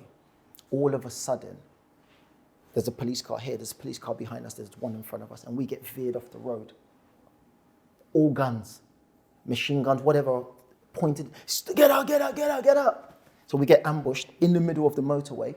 Sounds like a whole story, get ambushed in the middle of the motorway, and we've got this guy with us, his name was, there's no point saying his name, we've got this guy with us, and he's proper scared and fidgety. And I'm looking at him saying, bro, don't move. He's like, no. And I'm thinking, bro, we're about to die. We're literally about to die. And again, it's just mistaken identity. Is that racism? People argue that it's not, but all black people don't look the same. Do your research and also be aware that this doesn't help build a relationship with police at all. Just tiny little things. I could tell you just off the top of my head, at least 10 incidents of just me. And I'm a business person. I don't hang around on the road. I had an incident, again, just outside my office. I'm walking outside my office. I've just bought a building for my office. My mum's super Christian, so my mum prays. Every time I buy a property, my mum will go there and she'll pray. She'll put her hands everywhere and pray for it. I just bought this office. My mum's gone there to meet me. She started doing her prayer. I'm just parking up, just walking outside my office. Police car skids in the middle of the road. Stop there, stop there, stop there. I'm thinking, number one, this is outside my office. I've just paid big money for this. You're not going to embarrass me. They were like, yeah, well, you look like this person and this person. I'm like, okay, tell me the name of the person you're looking for. Well, we can't tell you the name of the person. Well, tell me so I can confirm if it's me. So don't move. And I'm like, you're not going to tell me not to move and you're not going to embarrass me. That's the one thing, my relationship with police now. We're equally busy. You're busy, I'm busy. If you want to speak to me, you walk with me. You will follow me on my journey. If the police will follow me today, they'll be sitting right here because I'll be doing this interview and I'll deal with them later. Because it just gets embarrassing. It's so sad and it's embarrassing because you just feel like a second-rate citizen. But we know that there's a lot of racial hatred from the media. For example, if a black person or Asian person gets arrested, you know which picture's going up. Spot on. And where was it? I think it was in Manchester. There was a Somali guy who died. He was the victim, and there was a white family. And he was like, "Oh, this person went to a private school." Come on, man. Yeah. It doesn't help. It doesn't help. And we all know the power of media, and it's all to do with changing people's perceptions of certain people. And it's sad. Yeah. It's really sad, but I don't think anything's going to change. And this is why when I talk to the black community, I always say, just get your money. Get your money, change your environment, and live your life. And I think, again, going back to the idea of money, money is a form of liberation. It gives you the choices. You can leave the area that you're in where you're being troubled and do it. Yeah, 100%. Let's talk mindset. Yeah. Define mindset. Because I don't think mindset is learned. Sorry, I don't think mindset is genetic, but it is learned in the sense that if when you're growing up, someone is telling you, for example, don't do this, don't do that, it creates an anxiety. If someone is giving you positive things, like for example, go sell this bottle of water, you'll make £1. Yeah. In that, it's going to create a sales mindset. What's your form of mindset? So I do believe, interestingly, that mindset is genetic. I think we are, as much as we don't want to admit it, we are our parents. In 99% of cases, we are more our parents than we're not our parents. We are more our parents and our parents' environments than we actually know we are. So I love telling this story. I came across some research, and this research blew my mind. As I keep mentioning, I'm studying the brain, understanding the brain, so I can understand how to have greater impacts and how to get people from A to B. And this was a study by a guy called Brian Diaz and Ken Ressler at Emory University, 2 psychologists. And the research was this. They took mice, granddaddy mice, so old mice. I'm going to paint the picture so you understand it. Let's say mice that were probably going to die soon, so they're old. And they introduced those mice to a certain smell. So let's think of nail polish. For example, you've probably smelled nail polish before. The smell of nail polish is quite strong. And they introduced the mice to, let's say, a smell similar to nail polish. And every time they introduced the mice to that smell, they gave the mice an electric shock. So the mice associated that smell with discomfort. Yeah? Yeah. They now extracted semen from that granddaddy mice, bypassed the child mice, and went to the grandchild mice. So they skipped a generation and went down one. And they inserted the semen into this mice. Guess what happened? They were also scared of nail polish. That same mice, 2 generations down, when introduced to that same smell, had the same jumpy, fearful reaction that granddaddy or grandmummy had had. Now let's break down why that's important. Think about it this way. Whatever your parents were taught about money became their belief. Belief is important because when I keep saying belief, I'm talking about became their fact. It became who they were. It became their DNA. So now when this is your DNA, what you teach your child is what you believe. That becomes their belief. Now again, if we take it further, who are our greatest role models in many cases across the world? Your parents. Because your parents are this superhero depiction. Your mum's got your best interests at heart. Your dad is always going to have your back. So whatever they say, in 99% of cases, we take it as gospel and fact. So we believe it quicker. It becomes us quicker. Yeah. So we've taken data from here, fear from here, passed down here. So guess what you're going to teach your kids? The same information. That's why that narrative's been going around for quite some time. Money's the root of all evil. Or money doesn't grow on trees. Because mum and dad didn't make it up. They heard grandma and granddad talking about it because grandma and granddad didn't have no money. So they always said it here. So why are we passing on the same message? Because it's part of our DNA. So if we look at why certain communities are poorer than certain other communities, this is not an excuse. Last time I said this, someone said, oh, well, are you just justifying? Because if you look at other communities, they're doing okay. But look at it from this point of view.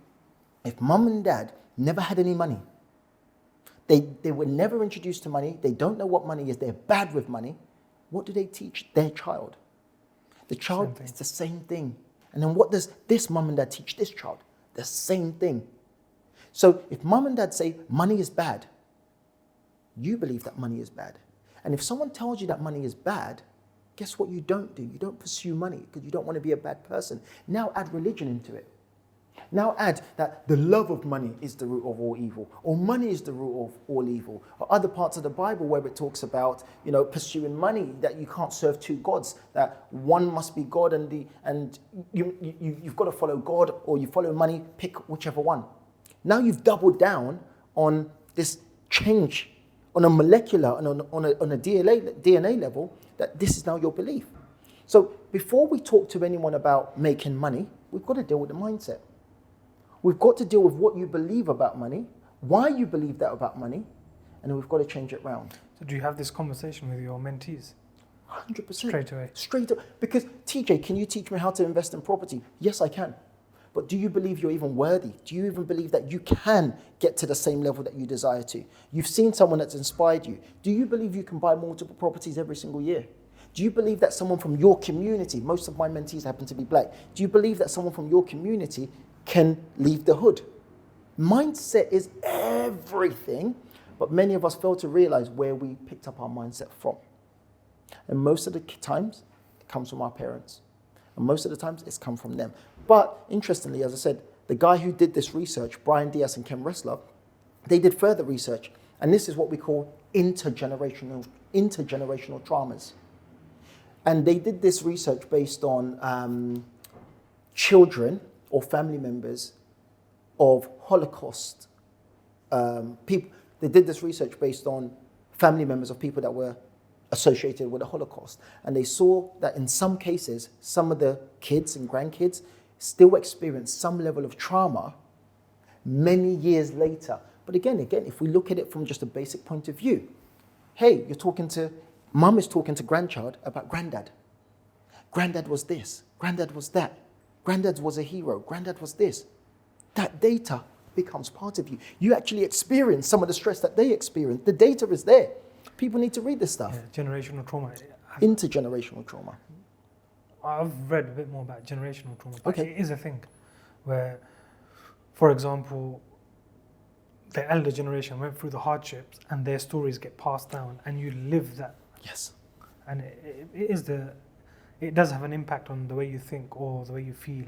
It becomes how you think. Yeah. And again, as we know, what is it? You become what you think. Da, da, da, da, da. So how do you change that to have a positive or entrepreneurial mindset? So I'm really excited actually because this looks like it was planned, but it wasn't actually planned. This book, I would never have mentioned it if the book wasn't there. The idea behind this book, although I did write this book from scratch and there's not 1 ounce of plagiarism, it was founded on the back of one of my favorite books in this whole world.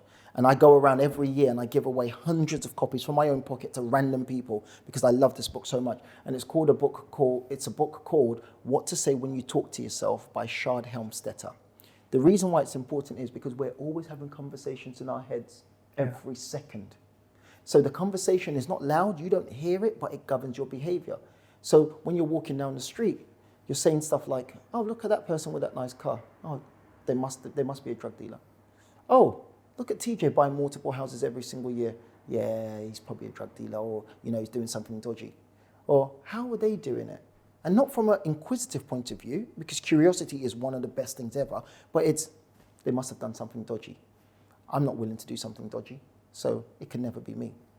We're always having a conversation. So how do we get around it? We've got to change the narrative. You don't just remove the narrative, you can't, because your brain is forever having conversation. We've got to replace it. So this is something that I talk about and teach. We've got to replace it with positive words. And people hear the word affirmation and it sounds all hippie and all, Shoreditch kind of vibes. Sorry, not everyone from Shoreditch is a hippie. But the point is, it just sounds very hippie. But the truth is, you've got to replace the negative words with positives. And this is why you will hear me saying on many cases, it's physically, like literally physically impossible for me to say something negative about myself, even to the point of describing something, even to the point of me saying something like, if someone hits my car, I couldn't even bring myself to say that. If I was to say that, I would say, let's use somebody else. Let's use someone else. I can't even physically bring myself. I'm trained now. What affirmations do you give yourself? Do you do it every morning or? No, I don't. I don't think you need to do it every morning. Well, I know some people that do, that's why. But they should. I think everyone should do it every single morning because it's positive. But as I said, in terms of changing your mindset, I would say my mindset's incredible. And that's not to show off, it's because I've worked on it. I got introduced to self-development, and that book, What to Say When You Talk to Yourself, I got introduced to that book, I would say 2012 maybe. And I've read that book at least once a year since then. And I've, as I said, bought it for so many people and I speak about it every single day. Not saying I still don't do personal development. I'm reading tons of books all at the same time, which I shouldn't be doing. I'm on Audible and I'm reading physical books. I'm a big fan of physical books because I like to. I bought this one. Thank you so much. Untangling Success, guys. Yeah. We'll put the link in the description if anyone wants to buy it. And there will be a part 2 when? When you're ready. You tell me. Part 2 of the book. Oh, part 2. Oh, I thought you meant podcast. We haven't even started the property part yet. It'll be next year. It'll be next year. Truth is, Hold him part two is accountable. actually written. Part 2 is actually already written. Okay. Yeah, it's already done. It just needs to be re-edited. But yeah, that will be one day anyway. My followers on the podcast page, there's this person I'm going to do a podcast with, and I give them a bit of a profile. I don't give your name. Sure. So the things that I said to them was, grew up on a council estate, you love crime novels, you're an author, and you're a property investor. So we had a few questions. One of them was, what's your biggest financial mistake? Oh. 2017, I lost £400,000. How? 398,500. I round it up to be a bit more impactful. Joint ventured with the wrong person. And that was in my service accommodation business. So yeah, 400,000. What was the lessons you've learned? That was a difficult one for me because I'm always seeking out lessons. Not much I could learn from that. It's business. Does that make sense? It's business, and I think there were a series of lack of knowledge, hiring the wrong people. Fundamentally, I take responsibility for anything that happens in my business. That's why that one was difficult, because I couldn't really pull out what I could have done better and what I could change, apart from just become a better CEO or become a better business person. Okay, this one's an interesting one. Do people resent you or your family for coming out of the council estate? Oh, yes. Yeah, I can tell you an exact reason. I bought a property in the council estate that I grew up in. One of the neighbors recognized me. Years later, I haven't seen him for 15, 20 years, recognized me, and he's made numerous comments. We had the same with Sean Land. I put one of his TikTok Yeah. videos that I put out got like 70,000 views, and people were like, well, your dad had properties anyway and stuff like that. So what's your business? So what? Do you know what? That narrative really pees me off a lot. I also hate it in the black community when people say, oh, well, you're only doing well because someone gave you a leg up. No, you bloody idiot. That's the purpose of life. That's what we're all aspiring to do. If you have a problem with someone doing okay because their parents did okay, that's a problem. That says a lot about your mindset, because isn't that what you're trying to do for your children? But you've got a problem with someone doing it. It makes no sense. It's a lot of hatred. Did It's you find the hatred. comment? Oh yeah, well, I remember it now. I remember it. So I don't think it's people, but I think there would be a couple of people. I remember a specific incident. There was one property that I bought in a council estate in a building that I grew up in, and I bumped into one of the people that's still there now. So they've still been living there for quite some time. And when he found out that I was the new owner of the building, and he recognized me, he said, hey, I remember you. Yeah, you lived here, you grew up here. And we just got talking, and things were great. And then I think he went to bed, he woke up the next morning, and he thought, you know what, let me find a way to exploit this situation. And he said to me, sent me a series of texts saying, hey, you know, the council haven't been super helpful. You owning property, something along the lines that he felt from our conversation that I was better than him, that I was treating him as if I'm better than him. And that's weird, because I would never do that. And he kept on making reference to, just because you managed to buy doesn't mean you're better than us. And I'm thinking, bro, you got the wrong person here, bro. Yeah. So I think to some degree, insecurities always show up for some people and they can't hide it, to the point that I've just told him, never text me again. And this is someone that if he had reached out and said, hey, do you know what, I need some help in this case, in that case, if I can help you, I would help you. If there was something wrong in your house, I have a builder I could have recommended to do something. In many cases, I probably could have done it for free. Yeah. But resentment stops people from getting their blessing in some cases. I think it does, and I think like you said, it just stops people from pushing forward, because they're thinking they've got that mental block, and they're thinking, well, this person's only got it for this reason. Yes. So in their head, it's like, we can't get it because this person got it for that reason. So I came across a quote by Lisa Nichols, American public speaker, and she said, you do not get to make me a superhero to justify your inadequacies. I love that. So let me break that down.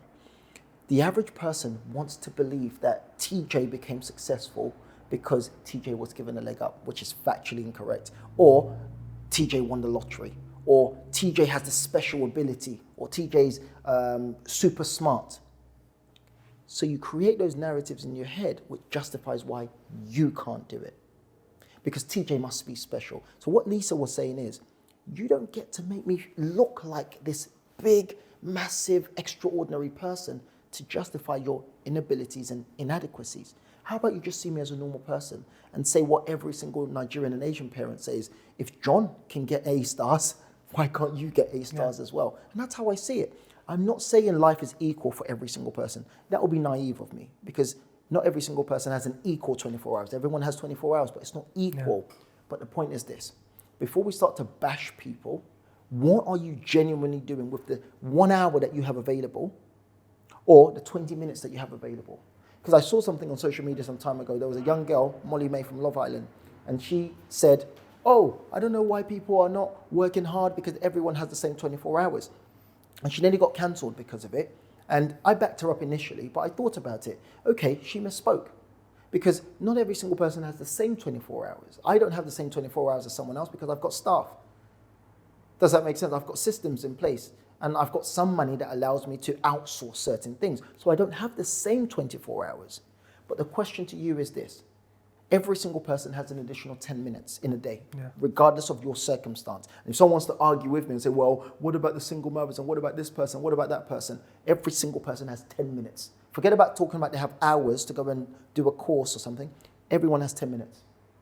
If it's 10 minutes before you go to bed to watch a YouTube and educate yourself, if it's 10 minutes to reach out to someone to say, hey, can I beg, borrow, and steal some of your time? If it's 10 minutes to read a book, everyone has 10 minutes. Yes, it might take you longer. That's just the life. That's just the cards that life has dealt you. But what are you doing with that as opposed to sitting down and complaining? Now, if you've only got 10 minutes available and you're utilizing those 10 minutes for self-education and improvement, and things then haven't changed, then let's have a conversation.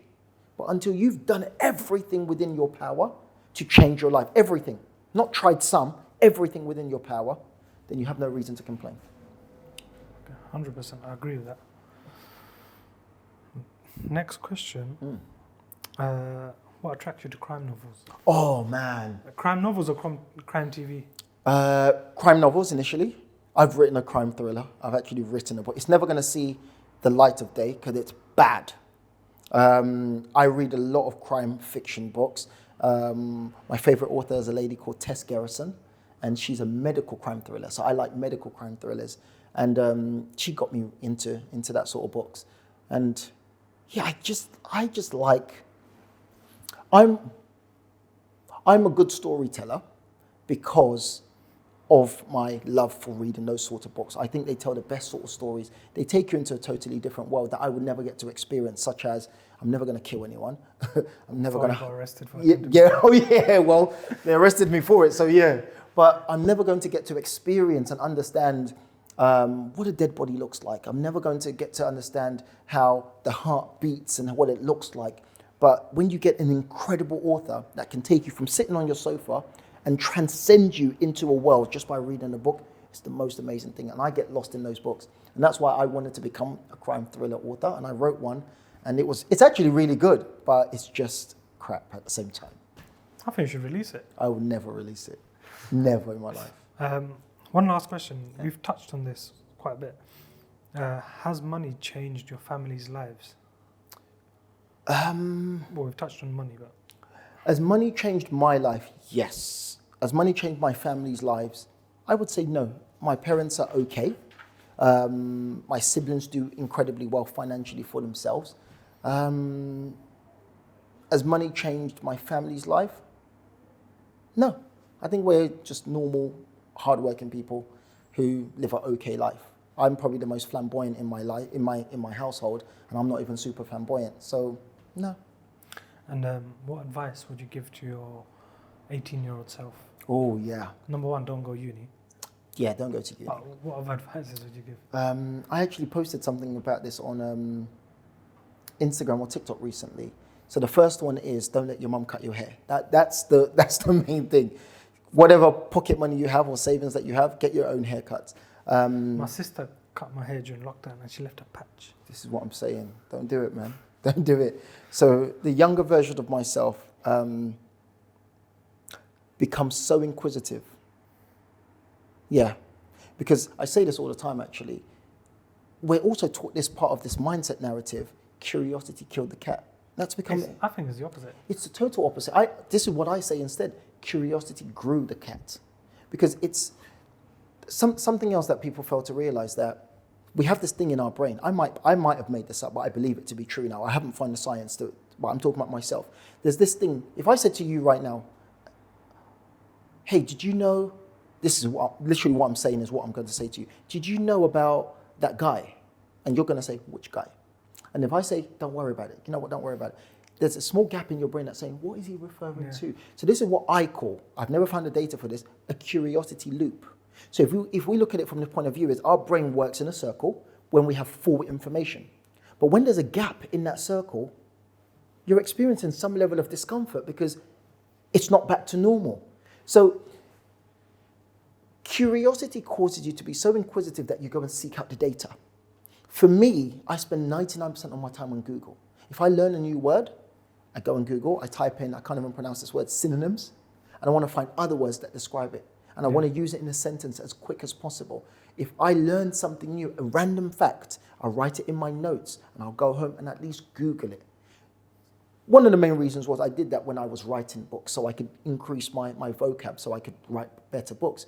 But it's now become a part of me. I'm just so interested in everything. And I find myself just going down this deep rabbit hole. And I've got to say, TJ, stop now. Go to bed.